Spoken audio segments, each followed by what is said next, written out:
Well, the Google search engine doesn't need an introduction, of course. However, the use and misuse of Google among students is widely discussed among scholars. Google can be very useful for research if you know how to use it. So I'm here to tell you just a few interesting tips and tricks. Although it's not the right place for finding academic articles, Google can be a good way to start your search. It can help you to get familiar with your subject and its meaning. In order to make correct use of Google, you can use the advanced search options and read the advanced search tips to optimize your search results.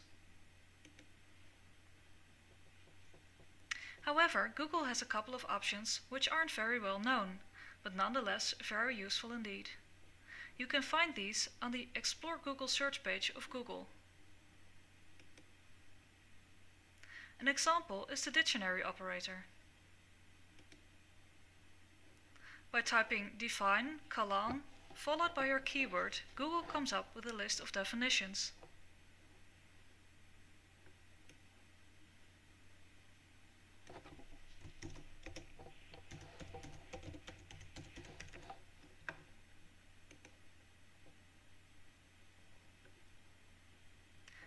Here you can find the definitions as well as the sites these definitions have been found on.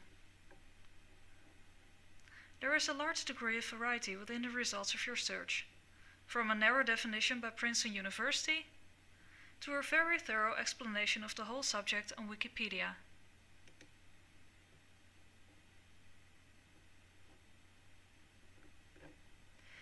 Although you can't quote Wikipedia as an academic source for your paper, it can be useful nonetheless, as you can see in the Wikipedia film. In addition to finding introductory information on a topic, you can also use it to find some opinions, which can help you form your own, or get new insights. Note carefully that these sources are merely for inspiration and can never be used as a source for your article.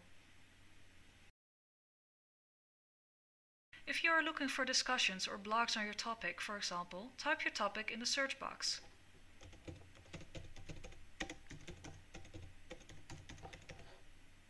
If your subject term consists of separate words, put them between quotation marks to make sure that Google treats them as a combination and not as separate words.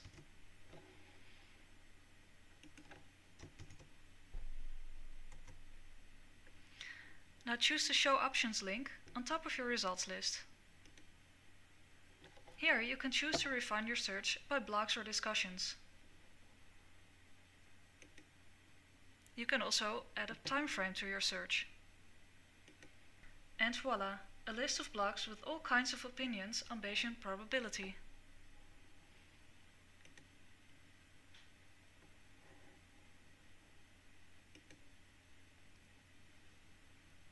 You can also refine by news to look for recent news stories related to your subject. This might help you form an interesting and up-to-date opinion or a research question.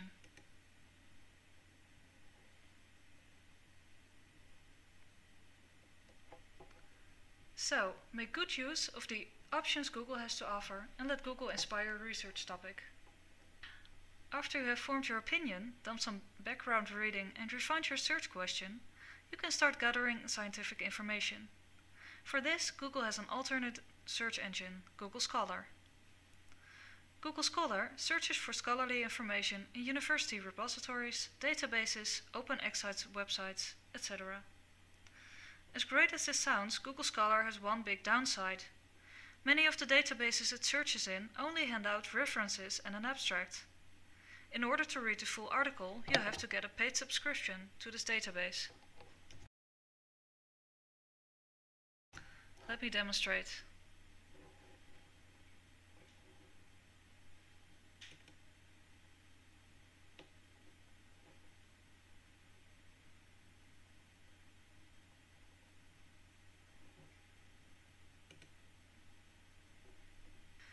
In order to get more full-text results, make sure you use a library PC or connect your computer to our network using VPN.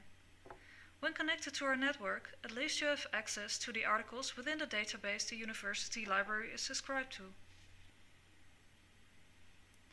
For the full text articles, you see a notification on the right side of your results list. Now if you look carefully to the results, you can see another problem with Google Scholar. It's the incredible amount of information. In order to get results which are at least slightly interesting, you need to be as specific as you can and refine according to your needs.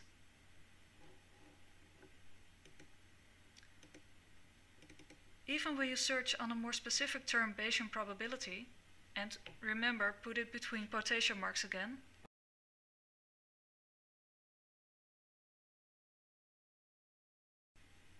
as you can see, you still get an amount of over 9,000 results. Therefore, it's important to formulate a specific search question. For example, Bayesian probability in risk management. As you can see, only 350 results left. That's a lot better. Now you can refine even further by setting a time limit.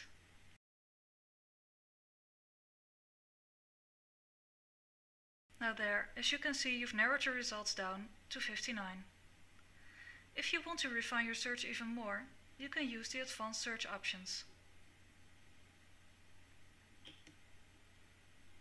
For example, you can choose to search only in business, administration, finance and economics for articles related to your subject area.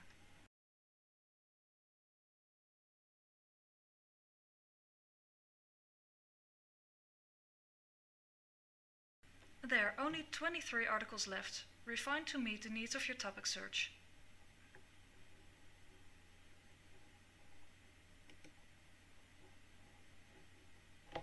Well, we've come to the end of this introduction to Google Scholar.